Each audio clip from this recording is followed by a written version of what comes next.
भाई जो गुरु बचन पे डट गे, कट गे फंद 84 के।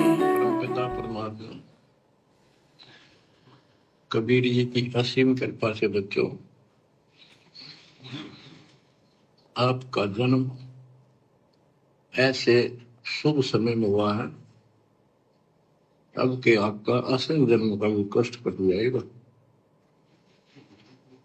ये लोक अच्छा नहीं है, यहाँ कोई भी चीज सुख वाली नहीं है। आज हमने ये काल के द्वारा हमें मूर्ख बना कर रखा हुआ है, भूल भुलैया कर रखी है, संपत्ति संतान रूपी खिलौने देकर हमें रोक रखा है, एक वश लालच ला रखा है। 1 मिनट में कहता तो मर जाएगा, क्या खिलौने टूट जाएंगे, फिर टक्कर मार करवाएंगे। ये गंदा लोग है। हम अपनी गलती से यहाँ फंसे आकर के आपने सृष्टि रचना के अंदर पढ़ा और सुना है कि हम सतलोक में रहते थे, वहां कोई कष्ट नहीं था। जब इंसान को कोई कष्ट नहीं होता फिर इसको बकवाद भाती है ये आत्मा। जब इंसान को कोई कष्ट नहीं होता है तब उसको बकवाद भाती है, बकवाद। तो ये बहुत ही विचारणीय पॉइंट है। जब इंसान को सुख होता है, कोई दुख नहीं होता है, तो फिर उसको बकवाद भाती है, मन बकवाद करेगा। तो भाई और बहनों, हम जो भक्ति कर रहे हैं सतगुरु की, ये भक्ति तो सुख देगी देगी। गुरुदेव कहते हैं यदि आपने आम का पौधा बीजा है तो वो बड़ा होकर आम देगा ही देगा। तो इस भक्ति से आप और हमें सुख होंगे। परमात्मा कहते हैं 2 4 5 वर्ष, कम से कम 5 साल आप इस भक्ति को दीजिए, जल्दी ना कीजिए। धीरे धीरे रे मनवा धीरे सब कुछ होए, माली सींचे 100 घड़ा समय आए फल होए। गुरुदेव कहते हैं बच्चों आप जल्दबाजी ना करना, तुम्हारे पास पाप कर्मों का ढेर लगा हुआ है। इस बात का तुम्हें नहीं पता, सतगुरु को पता होता है कि जुगन जुगन के पाप सब और जुगन जुगन के मैल, जानत हो जगदीश तुम हम जोर किए बदफैल। ये परमात्मा युगों युगों से हम पाप कर्म करते हुए आ रहे हैं, बदफैल यानी कुकर्म करते हुए आ रहे हैं। राजा महाराजा बनकर, शिकारी बनकर, पारदी बनकर, कसाई बनकर, 2 नंबर के काम करके, चोरी करके, डकैती करके, जारी करके, हम युगों युगों से यही पाप कर्म करते हुए आ रहे हैं। और हमारे संचित पाप कर्मों का ढेर लगा हुआ पहाड़। तो सतगुरु को इस बात का पता है। जब मरीज हॉस्पिटल में जाता है तो डॉक्टर को पता होता है कि ये कितना बीमार है और कैसे इसका इलाज करना है। मरीज ने फिर जल्दबाजी नहीं करनी चाहिए यदि डॉक्टर की शरण में चला गया तो सतगुरु को पता है कि हम कितने पाप कर्मों से ग्रस्त हैं, हमारे पाप कर्मों का ढेर है, ढेर। तो धीरे धीरे परमात्मा इसको काटेगा और यहां भी हमें धीरे धीरे परमात्मा सुख देगा हमारी भक्ति से ही। पाप कर्म भी हमारी भक्ति से कटेंगे, सुख भी परमात्मा हमें हमारी भक्ति से देगा। लेकिन शुरुआत में हम भक्ति पर लगें, टिक सकें, इसलिए शुरू में गुरुदेव अपनी तरफ से, अपने आशीर्वाद से, अपने कोटे से हमें थोड़ी बहुत राहत देता है, ताकि हमें विश्वास हो कि हाँ ये भक्ति सही है, मेरा ये काम बन गया। तो भक्ति पर लगते ही शुरुआत में जो हमारे काम बनने शुरू हो जाते हैं, कोई स्वस्थ हो जाता है, किसी का कारोबार ठीक ठाक चल पड़ता है, तो वो उसकी भक्ति के कारण नहीं चल रहा, वो सतगुरु ने अपनी तरफ से ऐड दी है, अपनी तरफ से राहत दी, आशीर्वाद दिया है, ताकि इसको विश्वास हो इस भक्ति पर और ये भक्ति शुरू करे। फिर आगे चलकर धीरे धीरे फिर हमने समझदार बनकर, फिर हमने मर्यादा में रहकर भक्ति करनी पड़ती है। जिस प्रकार गवर्नमेंट किसी के कारोबार के लिए शुरुआत में सब्सिडी देती है, उसको मदद दे देती है, लेकिन बाद में उसने खुद ही अपना धंधा करना होता है, हमेशा गवर्नमेंट सब्सिडी नहीं देगी। तो गुरुदेव भक्ति की शुरुआत में हमारे को सब्सिडी देते हैं, आशीर्वाद देते हैं विशेष, ताकि हम भक्ति पर टिकें। तो जैसे जैसे हमारे को 4-5 साल इस भक्ति पर होंगी, फिर हमारे घर में, हमारे काम धंधे में, हमारे शरीर में बरकत होनी शुरू हो जाएगी और हमें सुख होंगे। और फिर परमात्मा का नियम है कि जैसे जीव सुखी होगा, काल अपना दाव खेलेगा। फिर ये इंसान बकवाद करना शुरू कर देता है, नए नए कारोबार खोलना शुरू कर देता है। पहले बीमार था, परेशान था, भगवान के आगे हाथ जोड़ता रहता था, कहीं बकवाद नहीं करता था। स्वस्थ होने के बाद फिर ये रिश्तेदारियों में घूमने लग जाएगा, ब्याह शादी में घूमने लग जाएगा, यार दोस्तों के साथ में घूमने लग जाएगा। तो फिर ये मन बकवाद की ओर लेके जाएगा। तो परमात्मा हमें समझा रहे हैं कि जब ये जीव सुखी होता है तो ये बकवाद की ओर चलता है, ये नियम है। तो हमने इस बात का भी ध्यान रखना है भक्ति करते करते, भले हम कितने सुख प्राप्त करें, भले हम कितने सुखी हो जाएं, लेकिन गुरुदेव के इन वचनों को नहीं भूलना चाहिए। और हमने अपनी औकात में रह के, अपनी हद में रह के, अपने पुराने दिनों को याद करके कि सतगुरु के मिलने से पहले मेरा क्या जीवन था, जानवर की तरह था मैं, कोई मांगने पे भी उधार पैसे नहीं देता था। फिर तू आज किन के जाके बीच में बैठ रहा है? जो लोग उस समय तेरी शक्ल नहीं देखना पसंद करते थे, 1 रुपया तुझे कोई उधार नहीं देता था, आज स्वस्थ होने के बाद, सुखी होने के बाद तू उन्हीं दुनिया वालों में जाके बैठ रहा है, भगवान के महत्व को धीरे धीरे भुला रहा है। फिर ये काल का दाव लगना शुरू हो जाता है। इसीलिए तो परमात्मा कहते हैं दुनिया से ती दोस्ती पड़े भजन में भंग, भाई एका एकी राम से या साधु के संग। भले हमारा कोई कितना ही प्यारा मित्र को ना हो, भले हमारा कोई कितना ही प्यारा रिश्तेदार क्यों ना हो,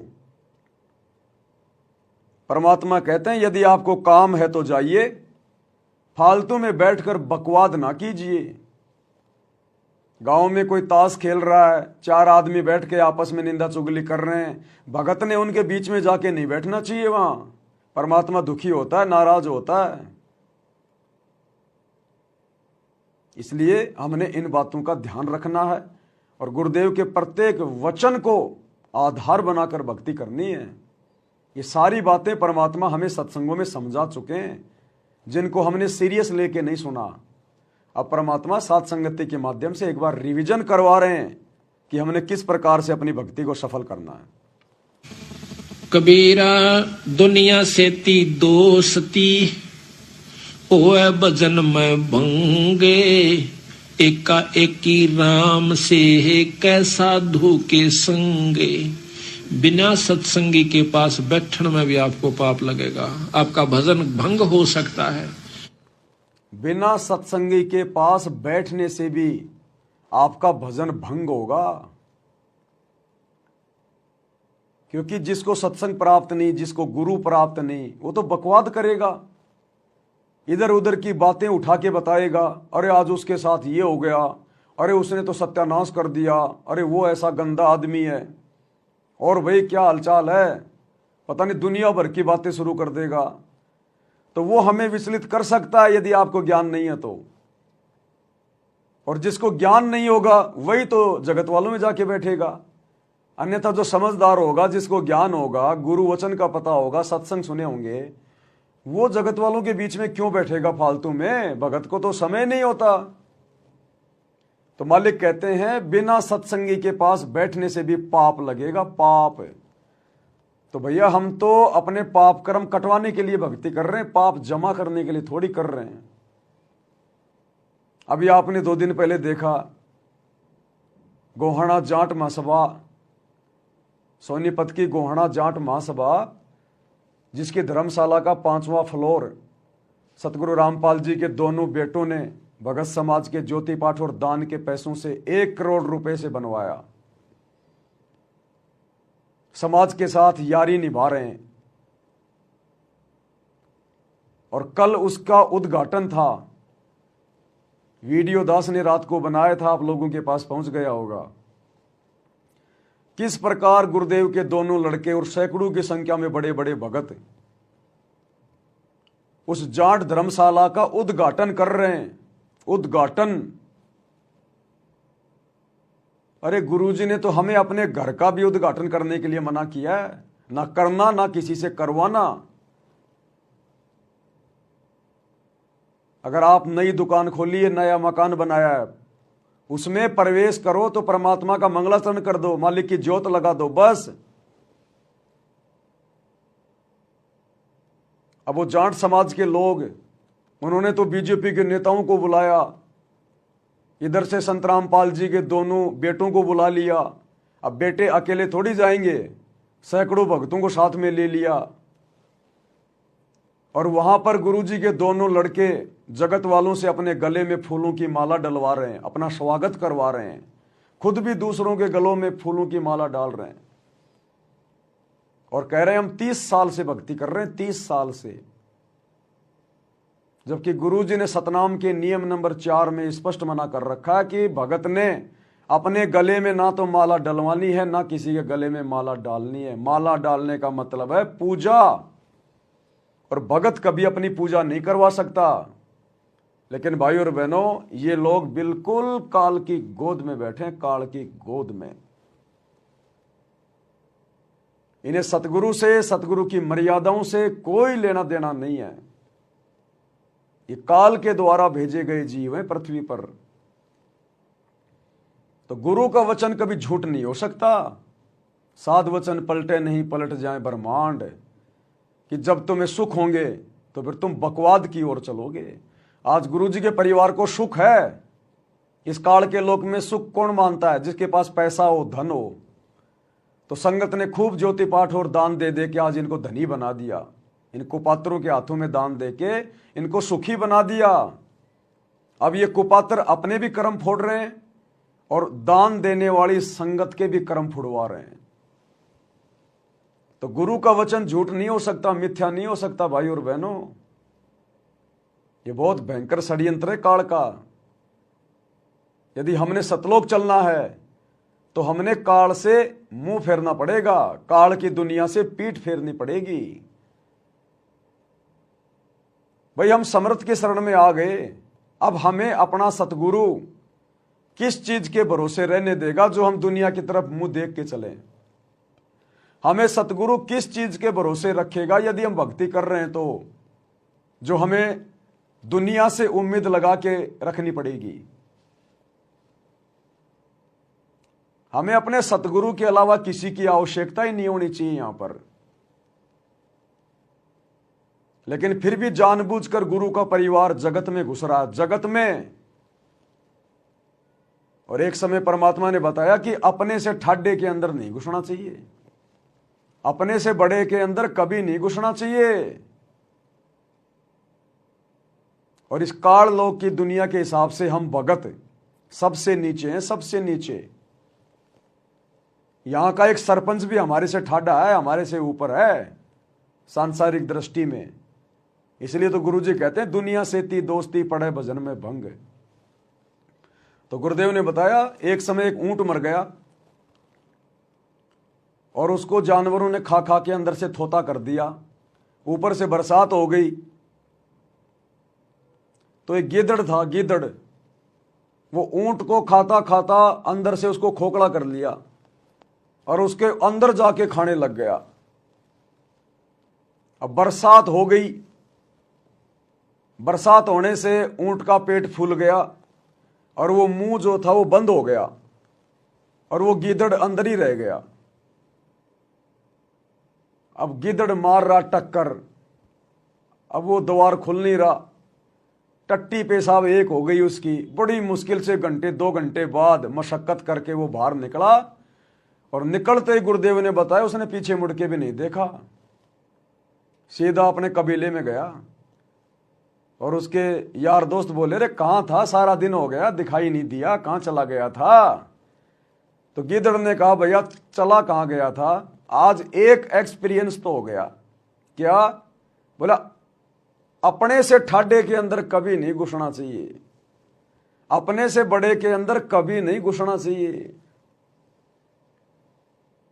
तो भाई और बहनों, वैसे तो बहुत सारी घटनाएं, बहुत सारे उदाहरण गुरुदेव हमें दे चुके हैं, लेकिन अब हमने गुरुदेव के परिवार को देखकर क्योंकि आने वाले समय में गुरुदेव का परिवार जिस कदर अपनी दुर्गति करवाएगा यहां पर, क्योंकि हम भक्ति कर रहे हैं, मजाक नहीं कर रहे। ये नियम, ये मर्यादा सतगुरु की सबके लिए समान है, चाहे गुरु का परिवार हो या चाहे 1000 किलोमीटर दूर बैठा हुआ कोई बिहार का भगत हो। ये तो आप और हमारी सोच है, नादान सोच है कि गुरु जी ने अपने परिवार को छूट दे रखी होगी, या गुरु का परिवार गुरु के लिए कोई विशेष होगा, या कोऑर्डिनेटर या गुरु जी के साथ में रहने वाले कोई विशेष होंगे। अगर डॉक्टर के बेटे को भी कैंसर हो गई है और डॉक्टर उसका इलाज कर रहा है, तो उस बेटे के लिए भी वही परहेज होंगे जो एक गांव के कैंसर के व्यक्ति के लिए होंगे। अब यदि वो डॉक्टर का बेटा ये समझ कर कि मेरा बाप तो डॉक्टर है, मेरा क्या बिगड़ेगा, और वो परहेज नहीं निभा रहा, जो मर्जी खा रहा पी रहा है, टाइम पे दवाई भी नहीं ले रहा, तो भैया वो कैंसर ना तो डॉक्टर देखेगी ना बेटा देखेगी। तो इसी प्रकार सतगुरु रामपाल जी का परिवार, उनके बेटा बेटी, भाई बंधु रिश्तेदार और ये कोऑर्डिनेटर इसी गलतफहमी में जी रहे हैं कि गुरुजी तो मेरा बाप है, गुरुजी तो मेरा पति है, गुरुजी तो मेरा मामा है, गुरुजी तो मेरा भाई है। कोऑर्डिनेटर सोच रहे हम तो गुरुजी के साथ आश्रम में रहा करते थे, हमें तो गुरुजी बहुत अच्छे से जानते हैं। अरे गुरुजी तुम्हें बहुत अच्छे से जानते हैं, लेकिन ये गुरुजी के नियम और मर्यादाएं किसी को नहीं जानती। अरे तुम गुरुजी के बेटा बेटी हो सकते हो, लेकिन मर्यादाओं के बेटा बेटी नहीं हो। जिस प्रकार आप चाहे प्रधानमंत्री के कितने ही अजीज हैं, कितने ही उसके निकट हैं, लेकिन जो देश का संविधान है वो संविधान तो उसी प्रकार से न्याय करेगा जैसे आम व्यक्ति के साथ में होता है। वो धाराएं, वो नियम, वो संविधान आम व्यक्ति पर भी उतना ही लागू होता है, और प्रधानमंत्री के परिवार पर और उसके दोस्त पर भी उसी कदर लागू होता है। तो वर्तमान में गुरुजी का परिवार इस गलत फहमी में जी रहा है, और अभी इनका कुछ विशेष जो बिगड़ नहीं रहा ना, वो बिगड़ इसलिए नहीं रहा क्योंकि एक तो इनके पास में भक्ति धन थोड़ा ज्यादा है, अभी इनकी बैटरी चार्ज है, और जिस दिन ये बैटरी डिस्चार्ज हो जाएगी, क्योंकि मर्यादा वर्तमान में है नहीं, नाम सबके खंडित हैं, दिन ब दिन उल्टे काम कर रहे हैं, तो भगवान से पंगा लेने वालों की बैटरी भी बहुत जल्दी डिस्चार्ज होती है। यदि गुरु के पास में रहने वालों की बैटरी जल्दी चार्ज होती है, तो गुरु की मर्यादाएं तोड़ने से फिर उनकी बैटरी भी बहुत जल्दी डिस्चार्ज होती है। तो युग परिवर्तन बहुत निकट है। ये आसमान को छूते हुए दिखाई देने वाले गुरुजी के परिवार वाले ये कब पाताल लोक में समा जाएंगे पता भी नहीं चलेगा, देखते ही देखते तब पता चलेगा संगत को और इनको कि हमने मर्यादाओं के साथ में खिलवाड़ करके कितना बड़ा जुल्म किया था। और तब पता चलेगा कि ये गुरु समदृष्टि है, समदृष्टि। ये अपनी किसी भी आत्मा में कोई भेदभाव नहीं करता। तो भाई और बहनों, हमने इन घटनाओं से भी शिक्षा लेनी है। जिस कदर काल प्रेरणा से गुरु को और भक्ति को हल्के में लेकर, मर्यादाओं को हल्के में लेकर, जिस कदर गुरु का परिवार आज काल की गोद में बैठकर तांडव मचा रहा है, भक्ति और भगवान को हल्के में ले रहा है। इसलिए परमात्मा कहते हैं जरा सा सुख होता है ये मन बकवाद की तरफ दौड़ता है, बकवाद की तरफ। तो भक्ति करते करते हमने गुरु के इन वचनों को विशेष तौर पर ध्यान रख कर आगे बढ़ना है। हे भगवान, हे गुरुदेव, कहीं ये मन मेरे साथ में कोई धोखा ना कर दे, कहीं मेरे साथ में कोई खेल ना खेल जाए। रोजाना रात्रि को सोने से पहले आपने चिंतन करना चाहिए, आज पूरे दिन मैंने क्या किया, मैंने कोई मर्यादा तोड़ने वाला काम तो नहीं कर दिया, मेरे से ऐसी कोई छोटी मोटी गलती तो नहीं हो गई।